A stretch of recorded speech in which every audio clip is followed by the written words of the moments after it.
What's up, everyone? OJ here. Welcome back to another OJ Speaks. Today we've got a very interesting topic to discuss, among other things, and that is what the Capcom Devil May Cry 5 producer had to say about Dante's chances in Super Smash Bros. Ultimate. And yes, guys, it goes down the port begging / character begging route, and I'm almost convinced at this point that what Japanese developers and what the audience and what the publishers think when it comes to port begging or saying please, please, please give us this when we shouldn't have to when it comes to certain games is completely different from the mindset over from the West, because it continues to happen over and over again and they don't care. Obviously they do not care. They're not looking at the comments, they're not looking at the videos and what people say about doing a certain type of marketing when it comes to if a game or should a game come over to a Nintendo platform. So let's go ahead and get into all of this here, guys, because there was a nice interview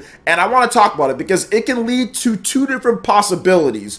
One possibility could be that Dante's coming to Super Smash Bros. At some point. That could be a surprise Fighters Pass character. Then it leads to another point that maybe Devil May Cry is coming to the Nintendo Switch, or then there's always the third option. I said 2 points. There's always a third option of nothing's happening here and they just want to market their game more. So let's go ahead and get into what the Devil May Cry 5 producer had to say about Dante's chances in Super Smash Bros. Ultimate, and if there is going to be a Devil May Cry game on a Nintendo platform. Whoa, well, you think about it, I'm pretty sure that all the characters in Smash at least have some game on a Nintendo platform, right? Well, that's the thing. Devil May Cry has never been on a Nintendo platform, so it seems like the first thing to do would be to get Capcom to put Devil May Cry on a Nintendo platform in some way, shape, or form, whatever game that might be. Now, the producer continued by saying, "Tell her," and he kindly gestures over to the Capcom UK representative. He says, "Who knows? With the right amount of feedback, we could see a Devil May Cry game on a Nintendo system at some point," and an exclamation mark. So he's saying this obviously with the tone of, look, this is a good thing. We're trying to put like optimism and confidence into potentially there being a Devil May Cry game and to let people know about it. And this is where I said I think things differ, right? From what Japan thinks and what the developers think and what's going on here in the West. So let's talk about this just a bit. Now, I know that there were some people saying, oh, well, Cloud is in the game and he's not on any Nintendo platform, but Final Fantasy has been on a Nintendo platform. It's not about necessarily the character. We're talking about the franchise here too. And Final Fantasy has been on multiple Nintendo platforms before in the past and even in the present at this point. There's a ton of Final Fantasy games coming over. So it makes sense that Cloud, one of the most popular Final Fantasy characters,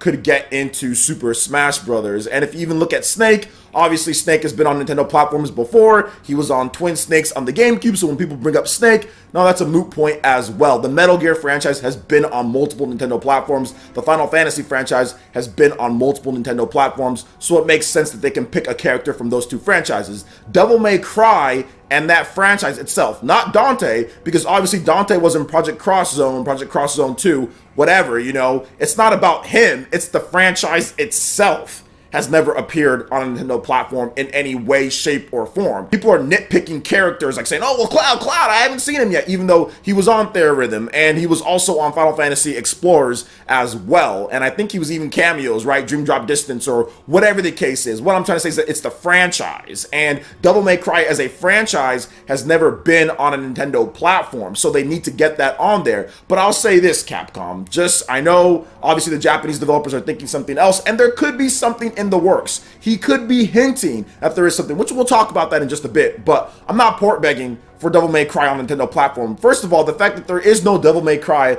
on Nintendo platform is silly in the first place. There should be a Devil May Cry at some point. One of them should have came over to a Nintendo platform, right? Like, I think that's pretty obvious that there should have already been a Devil May Cry, whether it was on the GameCube, whether it was on the Wii, there should have been the old PS2 ones or whatever that they brought over, whether it was on the Wii U, like there should have been something on a Nintendo platform at this point. However, I'm optimistic that maybe something does get done. For example, there is Dragon's Dogma. That never appeared on a Nintendo platform, and Capcom is bringing over Dragon's Dogma over to Nintendo Switch. So if they're bringing over Dragon's Dogma over to the Switch, I'm pretty sure that they can bring over an old Devil May Cry game. Maybe like the Devil May Cry trilogy, one of those games, Devil May Cry 4 could come over. I mean, there's lots of different Devil May Cry games that they can pick from to bring over to a Nintendo platform. And I would think at some point, he might be insinuating or hinting that, hey, well, maybe there's something in the works here, because he said maybe there might be a game at some point, but he said to beg Capcom for it or be enthusiastic, and that's what I will not do. Now, if you guys want to go out there and do that,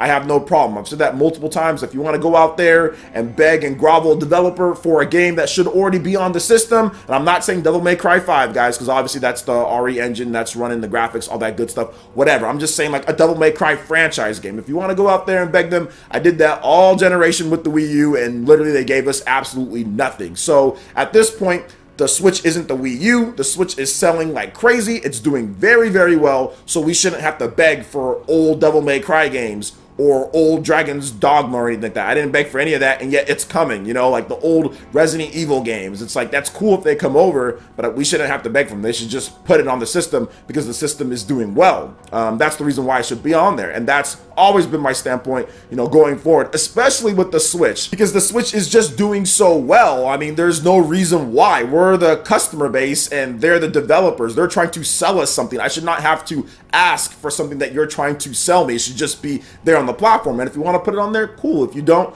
I've got a PlayStation 4, I've got an Xbox One, I've got a PC. I can play whatever game that I want to play. So that's my thought process on that. Now, the other thing that could be happening here, guys, is that maybe Dante gets into Smash Brothers. I mean, it's a possibility, right? I mean, we never thought that a character like Pac-Man could be in Super Smash Brothers. We never thought that a character like Piranha Plant could be in Super Smash Brothers. And I know those are different styles of characters or whatever, but nobody thought those characters would come. Heck, nobody even thought Cloud would be in Super Smash Brothers as well. And now Joker's coming over to Super Smash Brothers 2, and Joker's only appeared, I guess, on Persona Q2 when it comes to the Nintendo platform. However, Persona Q, the franchise Persona, has been on a Nintendo platform before. So that's basically where that comes from. So we'll see it. I mean, Joker kind of came out of nowhere. You know, you'll never see it coming, as they were saying there. So we could see Dante in Smash Brothers at some point. Maybe it's not right now at this point with the Fighters Pass 1, but maybe they do a second one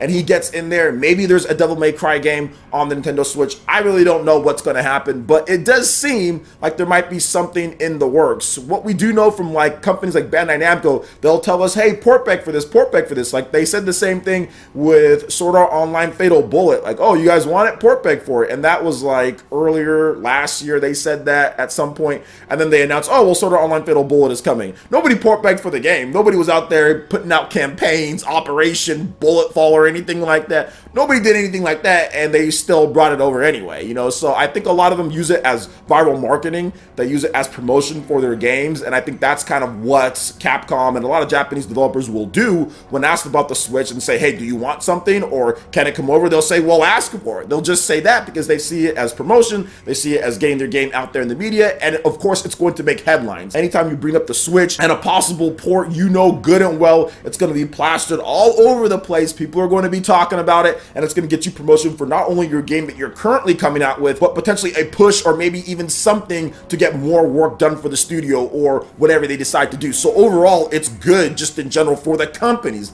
not necessarily for gamers out there that have to sit there and ask and beg for things, because we shouldn't have to. That's a weird type of role, in my opinion, as a consumer, to have to beg for a game that should be on a platform anyway, or a franchise that should have already been on there. But that's just my thought process on it when it comes to how I like to purchase games and what I think. When I was younger, I was on that crowd of asking and pleading and begging, but I realized over the multiple years, you know, that I've been online and stuff like that, I've realized that asking and begging and pleading most of the time doesn't even work. Half the stuff that I asked, begged, and pleaded for never even got brought over, or never even happened, or there needs to be something crazy for it to happen. So I'm not on that camp, but I know a lot of you guys might be. So what do you guys think about all of this? Obviously, this was a loaded interview that has all sorts of ways that it can go, but overall, my takeaway is that I think that there might be a Devil May Cry game coming. So this is my own personal thoughts, not anything that's factual from the interview, but I think that there could be a Devil May Cry game coming over to Nintendo Switch. Not saying Devil May Cry 5, but maybe the trilogy or even Devil May Cry 4, the special edition.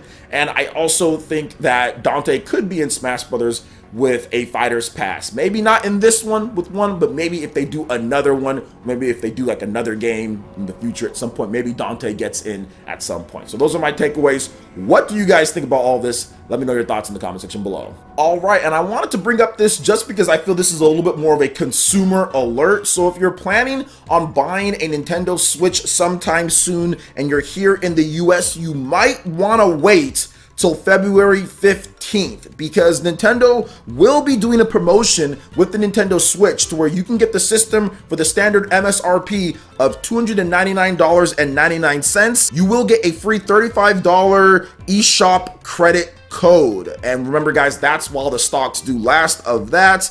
And it's on all regular Nintendo Switch retail sets. The eShop credit essentially becomes no strings attached. So you buy the Switch and you get the $35 credit. It's a good deal, and if you're planning on buying one this week, you might as well just wait till next week so you can get that extra $35 eShop credit and pick up a cool game on the eShop that you're looking forward to, or use it towards a big game coming out for this year. So just want to make sure that you guys did note about that. So what do you guys think about this when it comes to the Devil May Cry stuff, and also when it comes to the Nintendo Switch credit that you're going to get with all new purchases? Let me know your thoughts in the comment section below. All right, Ninja, that wraps it up for this video here. Go ahead and check out the links in the description below. We got Facebook and Twitter. Go ahead and give us a like and a follow on our social media. Really helps us spread the content of PlayerEssence across the internet in addition to YouTube. Also, make sure you check out our Patreon, Twitch, and YouTube live gaming pages. Hit that like button if you did like this video. Let me know you guys want more content like this going forward in the future. And subscribe to PlayerEssence for this RPG, Japanese, and Nintendo gaming news. Thank you so much for watching, and we'll catch you in the next video. Peace.